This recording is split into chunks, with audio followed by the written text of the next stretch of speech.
What is up, everyone? Welcome to the NBA Hardwood Show. We're here on a Sunday. We're breaking down today's NBA slate. And it's March, right? We know it's March DFS when you see this Wizards team that they got trotting out tonight. Got tons of guys sitting, and we're going to talk about it and break it all down. AP, I'll go over to you, though. It's perfect that we have a show with you because, it was November where you wanted to play Jordan Poole. I mean, now you can get all the Jordan Poole you want. So, talk to me. How are you doing today? Watching the golf and sweating it out, and how are you feeling about this NBA slate?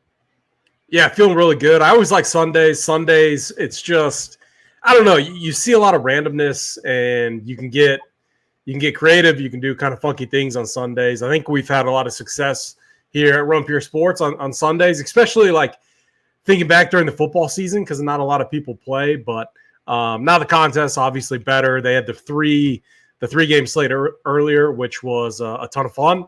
Still going on, obviously. And then tonight's four-game main slate, which I think is also a lot of fun. And, this Boston's Celtics Wizards game, we just got the news on that. Kuzma out, Koulibaly out. I mean, we were talking before the show. It's like, what's the starting lineup going to look like? So it's going to make for a really fun, a really interesting slate. Good matchups, two teams that just played in the Raptors and Magic. You got a few back-to-back spots. The Nets on a back-to-back. Wizards, obviously, as well. Wemby in what I think is a nice slot. And then you have this lone, late-night hammer at 9:30 Eastern with again, some really important news in James Harden and Norman Powell, both questionable. So it's a really interesting slate. Excited to break it down with you, Mangone. Yeah, I'm excited for this slate too. I will say it's going to be tough once we get all the Wizards stuff. I'm not totally looking forward to them, but I'll probably be. I got some errands to run. I'll pick up some dinner. I probably will not watch the end of the Wizards game because we got a little gap between those other games. Here's the time slots for all the games today. 6 o'clock Eastern, Toronto, Orlando, and then Boston, Washington, which are clearly the best games. Or the best game is clearly Boston, Washington, because there's a lot of injury news in that one that we'll break down. Brooklyn, San Antonio is an hour after, so that's at 7 o'clock Eastern. And then, like you were implying, AP, at 9:30 Eastern is Atlanta and the Clippers, which that game, there's some news with that one with James Harden, who's questionable as well. That's going to be a really, really big piece of news.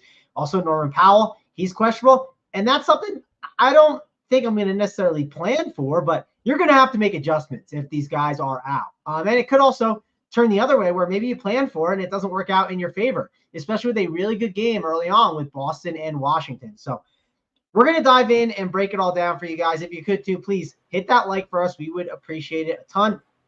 Let's dive into these games though. We'll hold off on Boston, Washington, just because who knows if we'll get a little piece of news here with a starting lineup from Washington. But let's go to Toronto and Orlando.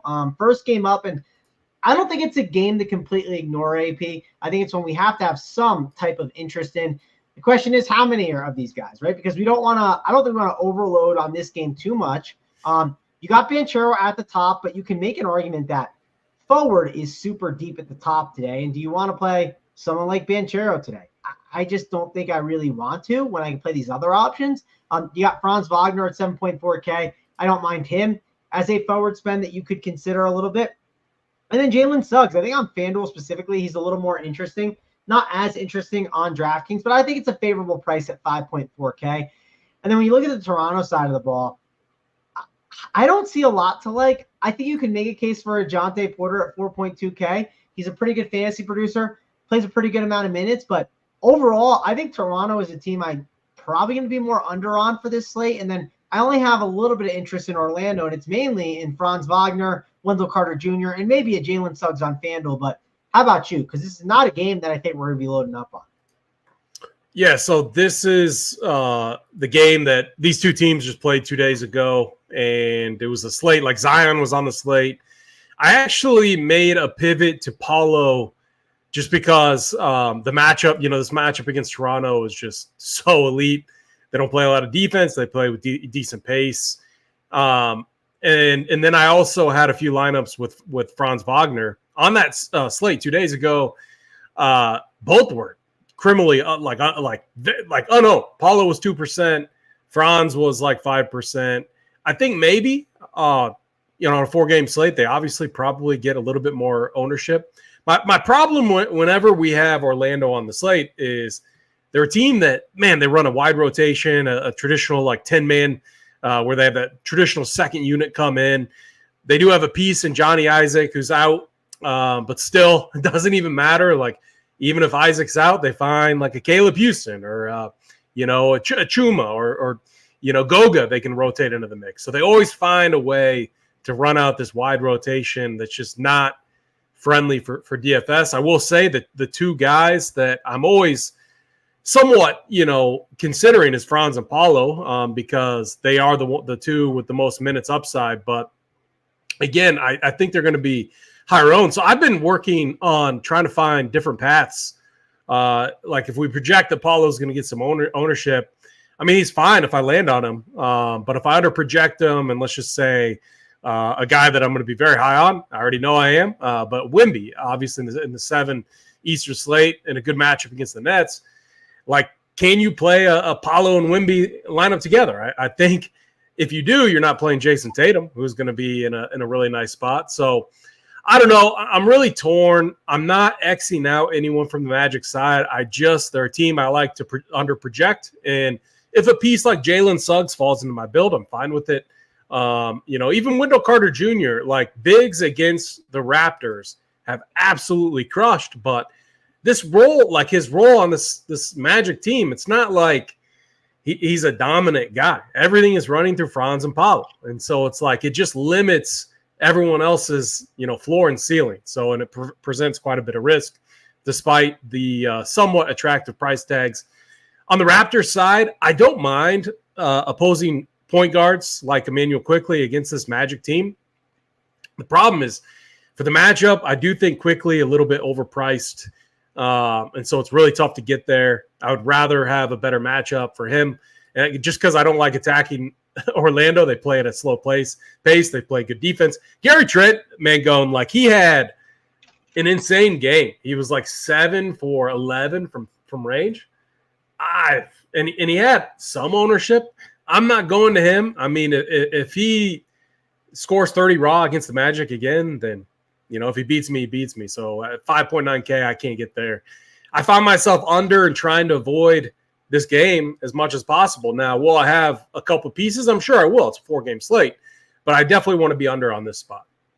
Yeah, I tend to agree. Like, I don't think you want to just sit and X this game out, but you want to be cautious with how many you're playing. I didn't mention Mo Wagner. That's another one of those weird pieces that could easily get run randomly. And we talked about how Wendell Carter Jr. has done pretty good, or could do pretty good against the matchup against the Raptors. I think you could make a case for him. The argument against him now is the Wizards have a lot more value that has opened up. We don't truly know the value yet. We have ideas of what the value could be. I'd also be a little cautious with the values because this isn't just an 8-man rotation. They do have some guys that they can just like mix and match and kind of space the minutes out. Some of them will be good, but I'm just saying some of these more fringe guys that are coming into the mix, just be a little more careful with them.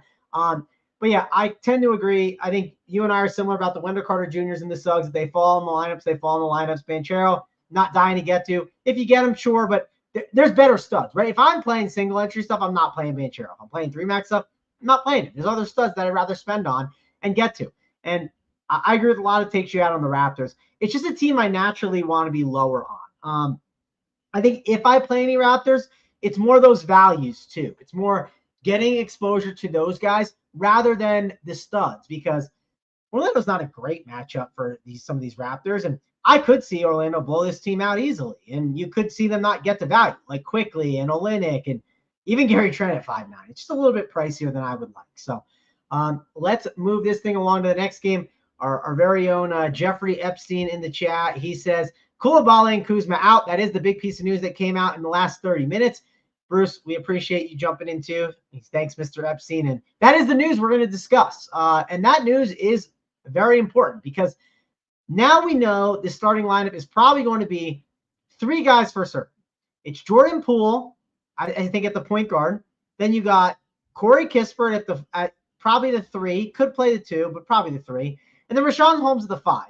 So that leaves a forward and a guard to enter the mix as a starter. My assumption is Jared Butler is going to be one of those starters today. And then the next starter, I'm unsure of who they make it. I think it could be Baldwin Jr. I think it could be Big Eugene, but I could also see them putting him at the 5. I mean, it could be Champagnie, who we talked about. It could be Gill. There's a lot of different guys they could put in the mix. And listen, I didn't mention Davis, Bernard. They just have more guys than people realize. So I'm going to be a little bit cautious with some of these Wizards values, but I want to see who the starters are first. I think that's going to help me make a lot of decisions. AP, we'll go to you to talk about the Wizards. Talk about this side of the ball first, and then we'll shift back over to the Celtics, because I know we go game by game, but I think we have to give attention to each team individually. So how on earth do you handle this Wizards team? Yeah, starters here will be very important. I'm way more confident in who Boston's going to start because we've seen that situation, or at least we have a couple times. I don't think we've seen it to where both Jalen, Derek White are out. Usually it's one or the other with Porzingis, but now all three are out. The more I think about this too, like I maybe worry about Jason Tatum a little bit. This game I don't know how the Wizards are going to keep it close. But so yeah, I'm with you. Jordan Poole, Corey Kispert, Rashawn Holmes likely to start. The first man in was Justin Champagnie. He's a shooting guard on DraftKings. He was the first man in, followed by I believe Jared Butler, and then Eugene. The other thing is, through 3 quarters, you did not see Champagnie and Poole split minutes, so I could get behind the Jared Butler starting. Eugene, I think, maybe the other guy, just the power forward spot. I mean, who knows? But knowing the starters here will be very important. Once we have the starters, what do we do? Well, I mean, Jordan Poole's been a disaster this year. When you pair these guys like with Poole up with other ball dominant guys, it really hasn't worked. And they need to figure something out in the offseason, because this Poole, Kuzma, Denny, Tyus, it's really not working. They need to go a different direction, in my opinion. But you could see one of two things. You could see, remember when Poole was running the show with the Warriors? I mean, it was Jordan Poole and a bunch of scrubs. And he had some insane, fantasy days back then. With how this year has gone, though, I mean, a few things come to mind. Has it messed with his confidence that much? Is he going to come out and just, since he's the only kind of star, if you want to call that, for the Wizards, is he going to just show out and do his thing? I think many different things could happen here. I could see it go another way. I don't have a confident read on it at all, but I know from a projection standpoint, Poole is going to project very well, just like he did yesterday. Yesterday against the Bulls, I was far more worried about that spot. I respect Chicago's defense against opposing backcourts, especially their on-ball defense with Caruso and Ayo Dosunmu. And I was saying Cam Thomas over Jordan Poole. That ended up being the right play, but Cam Thomas also struggled. So it wasn't, I can't victory lap that. But in this spot, with no other studs out there, I mean, you're going to get, 3 quarters out of Jordan Poole at least. I mean, he could get it done at 6.3K. Most likely he's going to be project as a really strong play here. Maybe Boston just sees that the Wizards have no one, and maybe they take their foot off the pedal. We see the most wild things happen on Sundays, Mangone. We saw that earlier with Phoenix came in playing pretty good basketball, but it was a long road trip. Giannis gets ruled out, and what happens? The Bucks absolutely smoke them. Phoenix was asleep in that first half. So so many different things can happen here. Am I going to be playing the Wizards? Yeah, I'm definitely going to be playing the Wizards. We just don't know who the starters are, so it is a difficult spot to break down. Corey Kispert has been really good. A bright spot for this Wizards team. He's going to be a very good play as well. Outside of that, let's wait for the starters and move on. I am far more confident on the Celtics side, Mangone. We should get Holiday. I think they start Pritchard for Derek White. Sam Hauser, obviously, starting for Jaylen Brown. We've seen that quite often. And then Tatum to the 4, and then Al Horford is kind of what I'm thinking. with Brissett. I think Tillman could work into the mix a little bit. We've seen him get some minutes recently. You could even see some like Jaden Springer, Keita. I mean, you like Svi. This game could go in so many different directions. But what I do know is Pritchard and Hauser should absolutely smash. I am considering locking those two, putting them into all of the builds that I run. Tatum at 10K, it becomes okay. Are they asleep at the start of the game? And does it become a game where Tatum needs to play all 4 quarters?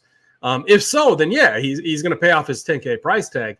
If Boston comes out and just smokes them, and if their second unit smokes them, which it could definitely happen, Tatum's not going to need to play in the fourth quarter. So I feel less confident about Tatum and Drew Holiday and Horford versus Pritchard and Sam Hauser, just because we know Pritchard and Hauser are going to get the minutes no matter what. So does that mean I'm fading Tatum? No. Does that mean I'm fading Holiday? No. It's just going to come down to where I fall out from a projection standpoint, and really where the industry is at too. Yeah, one guy in chat says pool lock button. So I'm not super excited about a pool lock button play. He's actually someone I'd rather be even with the field or under on, just because I do worry about the minutes he can get. And I agree with you. I think Peyton Pritchard is an infinitely better play. Like if I had to pick a lock button guard, it's probably Peyton Pritchard. I like Sam Hauser too. I think I like him a little bit better. Also, what if we get Jared Butler starting? I mean, Jared Butler starting at 3.8K, you could argue it's a better price tag than Poole, and he could start and he could close in garbage time if there is garbage time. There's a lot of outs for someone like him. So it's just something to think a little bit about. The one thing that's really nice about Jordan Poole, I'll say, he is shooting guard eligible. And, shooting guard's not the greatest spot. And Peyton Pritchard doesn't have that shooting guard eligibility. That's one thing that's really nice and favorable for someone like Sam Hauser. I will say that. But overall, Jordan Poole's fine. I just do worry about, hey, if it blows out, there are a lot of ways it goes wrong. I mean, it happened the other day. What happened against the Bulls? Played 23 minutes. That's not a lot of minutes for someone like Jordan Poole to pay off that tag. And to be honest, he could easily pay that off in 24 minutes. I know he could. It's not a deep guard slate. This guard slate just isn't great overall. So kind of keep that in mind, though, when, building out your teams. You clearly want to have a lot of exposure to this game. I just don't want to lock button Wizards. I want to get exposure to them, spread them out a bit, and just hope the chips kind of fall correctly. I think that's the right way to do it. Let me talk about the Celtics side of the ball because I didn't touch too much on that. I agree with a lot of points you said about Tatum. I think he's a great play. If the game is close, you're going to want him and need him. You could make a case he's kind of expensive, and if he doesn't get the full run, that could be bad. Also, he could get there in 3 quarters. He's clearly a good spend on this slate. But keep in mind, I don't just want to slam the lock button on him. Some of these expensive options in this game, I'm just not as excited about getting to. I think Drew Holiday, Peyton Pritchard are way better plays than Jason Tatum. That's kind of my overall approach on how I'm handling these guys in this game. Same with Sam Hauser. I think he is. I agree that Jaden Springer could be an interesting MME type of play that you could take a shot on. And then Al Horford, I want to like. I will say 6'3" is definitely getting expensive for Al Horford, but it is a good spot for him. If you tell me he gets that full run, I would like him. And I love the Xavier Tillman call. He's a very good fantasy producer. 3.6K. I think he could get there in limited minutes. You could see him play 20 minutes and get there in that time. Just depends how deep you think center is. And I do think center is kind of deep for a 4-game slate for what it's worth. Let's move this thing along. Let's go on over to the Brooklyn and San Antonio Spurs game. And this is a pretty good game. I think there's a lot of different guards we should discuss in this game. Trey Jones, I think, is an interesting contrarian option at 5'7". I think Devin Vassell's a really good play at 7.3K. Him and Cam Thomas are both shooting guard eligible. And I think they're guys you're going to get exposure to naturally. I do think it's a really good spot for Cam Thomas on the opposite side of the ball, who I will get to at 6.9K. I think he's a really good play, and it's going to be a debate. Do you play him or do you play a Jordan Poole, who are in similar price ranges? When it comes to the Spurs, like Sokan and Keldon, I think they're fine, but they're not guys I want to be super overweight on. Just because I think a guy like Wemby can absolutely just steal all that usage and crush. And I think Wemby's a really good spend here. You can make the case that Wemby, on almost any slate, you want to just be overweight on at this point. That's kind of my overall approach on how I'm handling him. So currently Wemby and Vassell the most, some of the expensive Spurs. And then Brooklyn side of the ball, I mean, talk about center being deep. Nicholas Claxton's been awesome this year. It's not the easiest matchup in the world, but I think at 6.8K, there is a ceiling there. Again, not the easiest matchup, but I think he's someone that's got to be in the pool. If I had to pick in the utility spot, Cam Thomas or Nick Claxton, it'd probably be Cam Thomas for me. We like to target guards against the Spurs. Dennis Schroeder, Cam Thomas, they're both really good plays that I'm going to have exposure to, and they're probably my two favorite nets in this game that are in this mid-tier range. And again, like I said with the guard spot, guard is not super deep. If you look at guard alone, your highest price guy is DeJounte Murray at 9.8K. Then James Harden, who's questionable at 8.8. Then it's quickly at 8.5. And then it's Paul George at 8.2 is like the first guard that I actually truly really like. Point I'm getting at with the guard position is I don't think you're spending a lot of your salary at this position. And that's why we might like some of these other interesting mid-tier options that I discussed, like a Devin Vassell, Cam Thomas, Dennis Schroeder. On most like slates, they wouldn't pop in these spots, but I think that's some of the reason why they're popping. And that's another reason why I think Sam Hauser should be played at your shooting guard spot more, and why I think Peyton Pritchard might be a lock for me in my MME format. So, AP, talk about this game, though, because it's clearly one we have to get some exposure to. It's not one we can just cross off the slate. It's a 4-gamer, and it feels like there are some plays that have enough upside to be on the winner. Yeah, so I think this game, obviously very, very interesting. For me, more so on the Spurs side. So Victor Wembanyama, I played him at like no ownership. He should get some ownership today, but played him at like no ownership against Denver. He had the spurt in the second quarter, which was just insane. I mean, you see these spurts all the time, like where he averages like 2.7 fantasy points per minute, in a 6-7 minute span. It's just ridiculous. And then in the second half, I mean, he was outpacing Jokic. The game just like turned really funky, which happens with Denver games sometimes. They're a great team. They know how to defend people. They know how to, get the ball out of certain players' hands. And you just saw the Spurs go away from Wemby. What I took away from that game, though, is guess what? Wemby played 33 minutes. I mean, he's getting up there, and it looked like he wanted to play more. Now we get a matchup against the Nets, which I think is like a really, really good matchup for Wembanyama. And it's a Sunday game. We know Wemby is the one guy in the NBA with the bedtime, with the curfew. This dude goes to bed early. And so, man, going with that, like he was reading his book last night, probably in bed by like 7 or 8 o'clock. Well, everyone else was out partying. And I had to look it up. So, StatMuse, you can go in there, you can say, okay, well, what's this guy done on 70s or on Sundays? He had a 70 piece on the 3rd, which was a Sunday, I believe, against the Pacers. Before that, it was a 50 piece in like 26 minutes against the Jazz, 54 in 25 minutes. He had a 60 piece against the Nuggets earlier in the year in 25 minutes. This guy's gotten it done on Sundays. So I just know from looking at this slate, there's going to be value that just goes insane. We're going to want a stud to give us those. Like if Wemby gets you 50 with what the value could produce on this 4-game slate, that could be enough. And knowing that he's going to get 33 plus minutes maybe, or at least up to 33 minutes, I think Wemby is going to be one of my favorite studs on the slate. And I think I get him a little bit under-owned, at least in relation to like a 4-game slate. I think he should be very, very popular. I think Tatum's going to obviously have way more ownership than him. And I honestly think there's a good chance he outscores Tatum tonight on the slate. So that's going to be one of my main moves, is getting very, very overweight Victor Wembanyama. Love the matchup. I'm close to, so I think I'm running 25 or 35 builds into the flagship. I always play that with the mindset that I'm playing like 150 or whatever the max is. And so I have to be aggressive. I have to take some stands. I'm close to locking Wemby in just to make sure that I have a ton of leverage with that play. And you know what? If it doesn't go my way, it doesn't go my way. But knowing that he's getting 33 minutes, knowing that he's likely to be under-owned where I think he should be, I'm going to stand by that play quite a bit. On the other side, so with that in mind, I don't like the rest of the Spurs that much. That's where I'm going to get a little bit different just because I'm playing on that. We've seen these games where it just becomes the Wemby show and everyone else is watching. That's kind of the narrative that I'm playing on here. On the Nets side, I do have a run back that I absolutely love. It's Cam Thomas. Ever since he's been back, it's been the Cam Thomas show. He had 2 quick fouls yesterday against Indiana. Indiana, too. Rick has him playing better defense.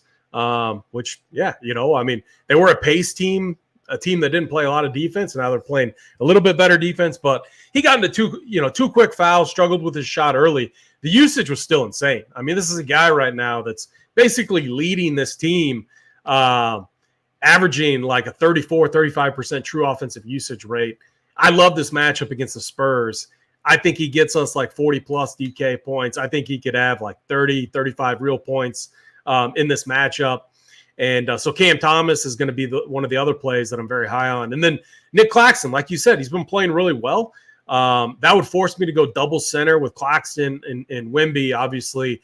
I might have a few of those builds. I don't mind it at all. Claxton did very well in this matchup before. The only thing I worry about is this Nets rotation. Claxton hasn't really been seen full run. I mean, it's been 4 games since he saw over 30 minutes. But if that happens, I like his chances of paying off his price tag. So this is actually, we don't have a lot of injury news or anything like that with this game, but this is a game where I feel confident about some of the key pieces in it. Wembanyama and mainly Cam Thomas. Yeah, one thing to call out too with like how deep center is, like Rashawn Holmes is going to be very chalky now, and because of that, that is going to soak up a bunch of ownership at the center spot, where it's going to be harder to get someone like Wemby on your team. So, and I think center is really deep on this slate. Like, I think if you look at this slate, and if I just talk mainly about the center position, we talked about liking Xavier Tillman a little bit as a value. We think Rashawn Holmes is going to be very chalky. I think Jonte Porter is a value that people will consider. We discussed Wendell Carter Jr. and how bad Toronto's been against centers.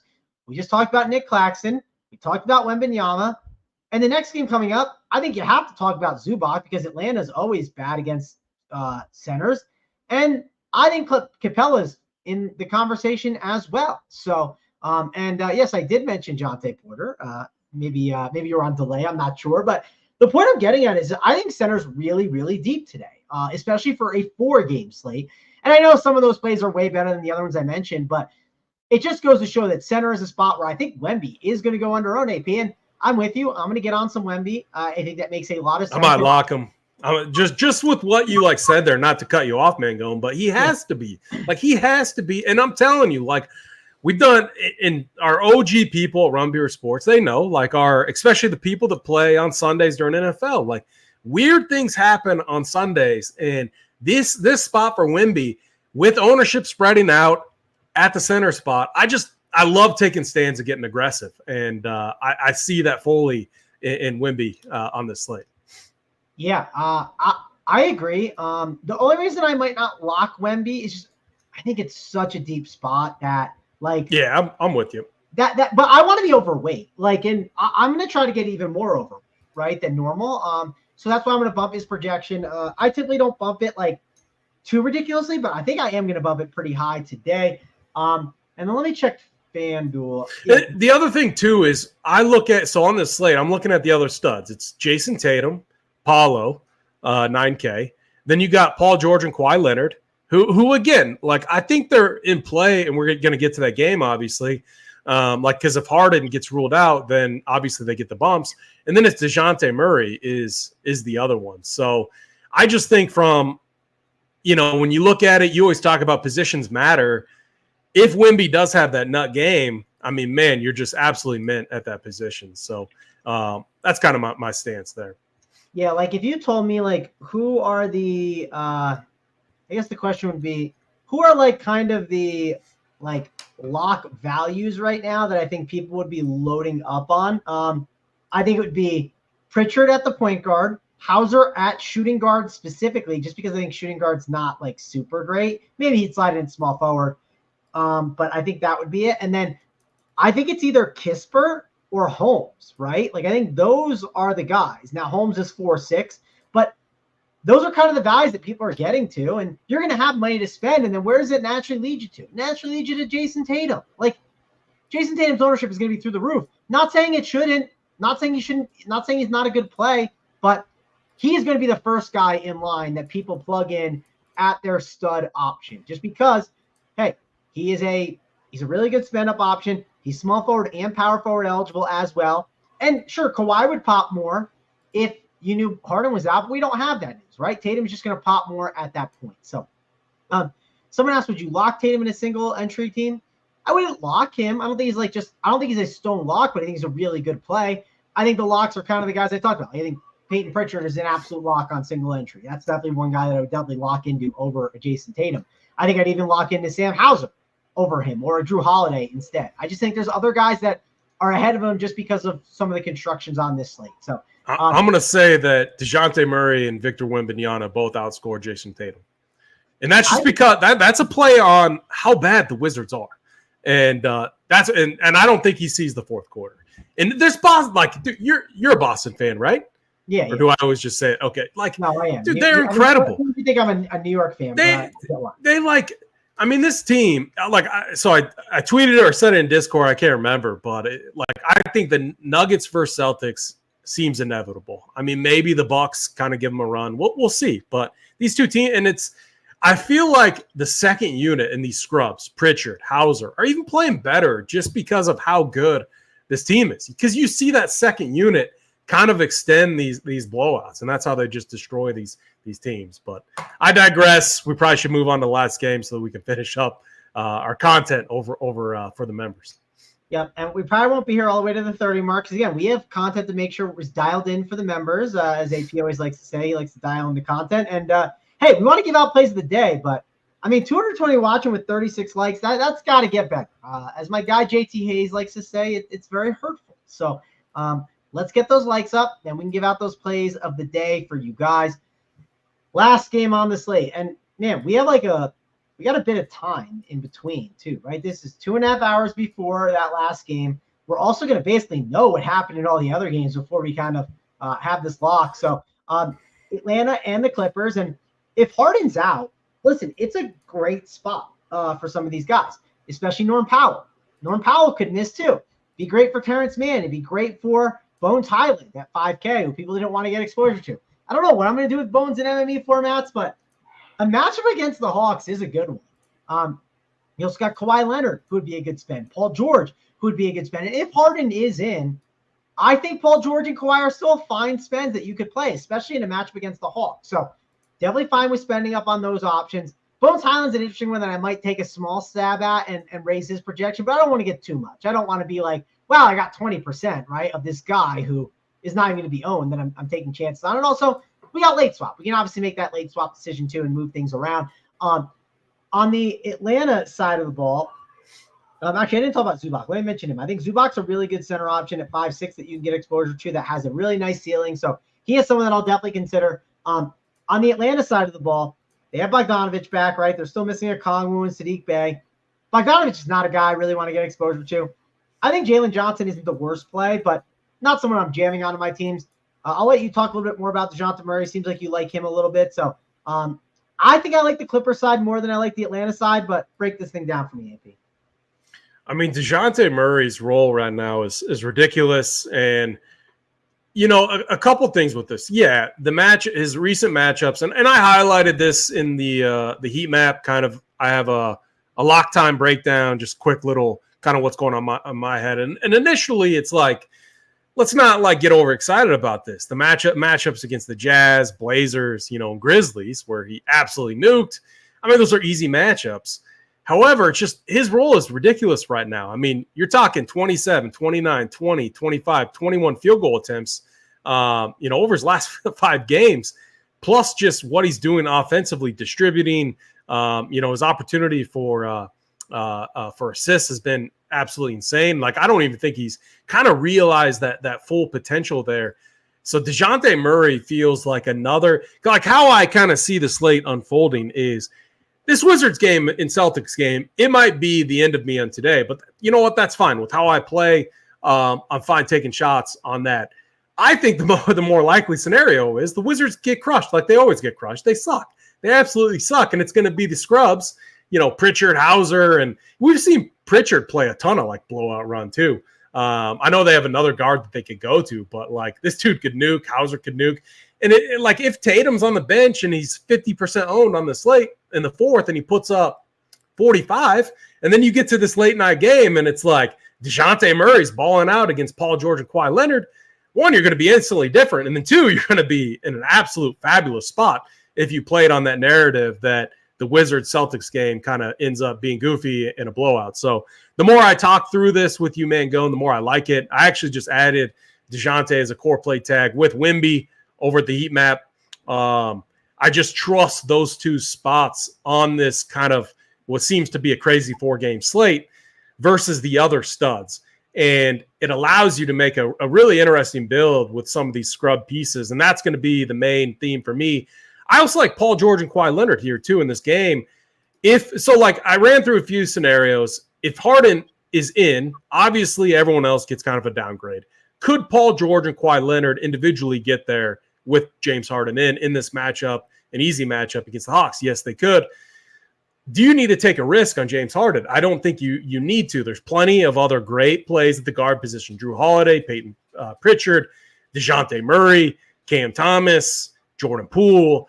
You don't need to take the risk. And I would also say, like, even on Bones Highland, he's as an elevated price tag now. You don't need to take that risk.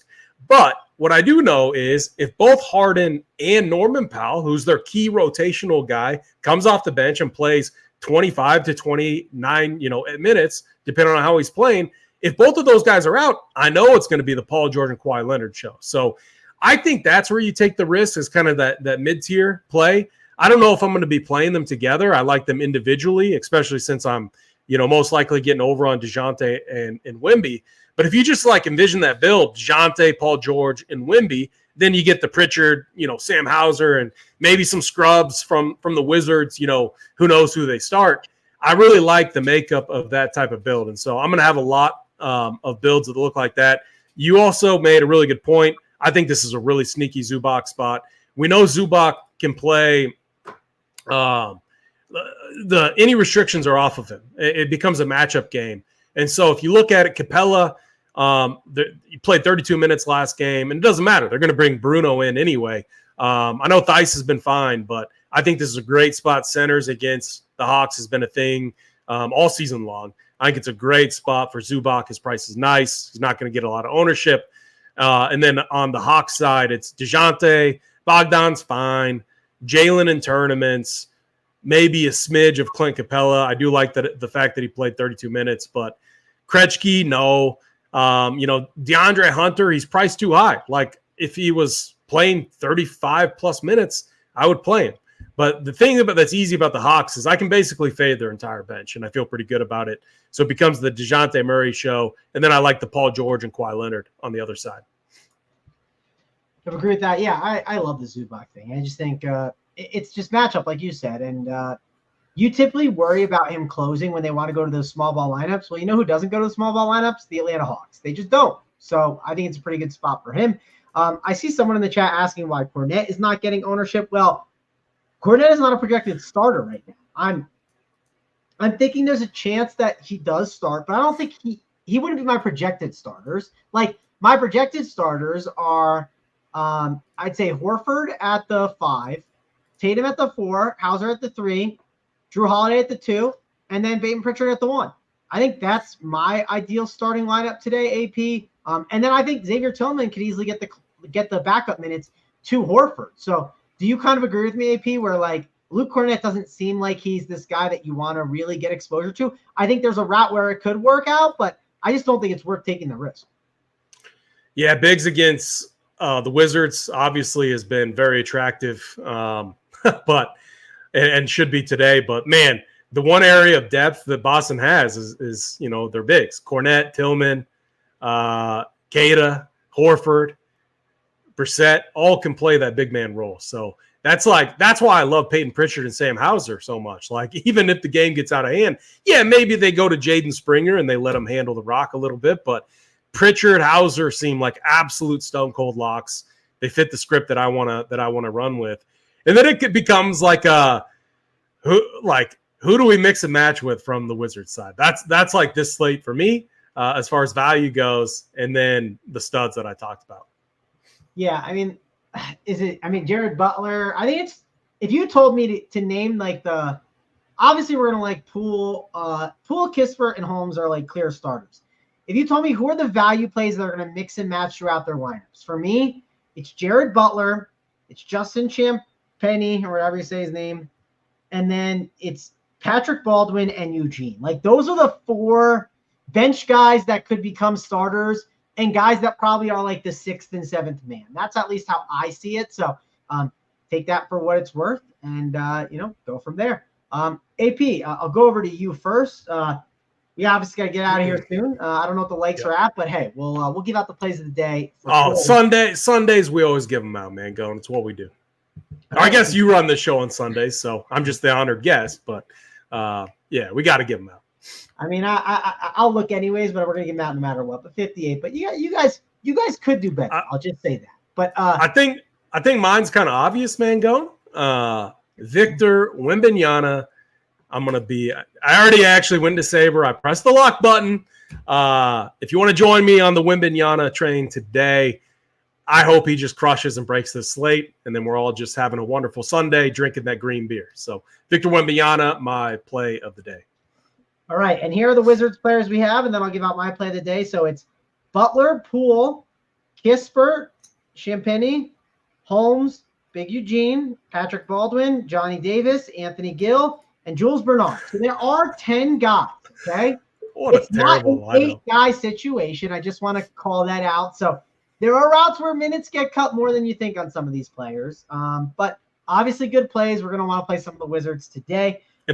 My play of the day, I think you know who it is too, AP. It's Big Zubac. I think it's a good spot for him. I'll get exposure to him for sure on FanDuel and DraftKings. Love the matchup against the Atlanta Hawks. But that will wrap it up for us here on the NBA Hardwood Show. We'll be back tomorrow for the NBA show. I think it's me, you, and DC. So we'll break it all down. And also want to mention we got March Madness coming up. And if you are a March Madness person or a basketball fan, or let's say you're trying to sign up for Run Pure Sports, use that code March15 to get you 15% off your first payment.